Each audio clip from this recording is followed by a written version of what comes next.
গেল কয়েকদিনের টানা বর্ষণ ও পাহাড়ি ঢলে বান্দরবানের চিম্বুক-থানচি সড়কের ব্যাপক ক্ষতি হয়, যার ফলে যোগাযোগের জন্য বিকল্প হিসেবে পাহাড় কাটিং করে বাইপাস সড়ক তৈরি করা হয়েছে।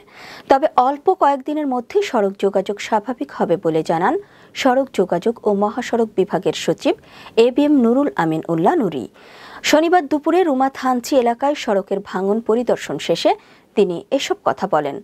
এ সময় বিভাগীয় ৩৪ engineer construction brigadier general Mohammad Masudur Rahman, জেলা প্রশাসক শাহ মুজাহিদ উদ্দিন, সড়ক ও জনপথ বিভাগের নির্বাহী প্রকৌশলী মোসলে উদ্দিন সহ সরকারি কর্মকর্তারা উপস্থিত ছিলেন।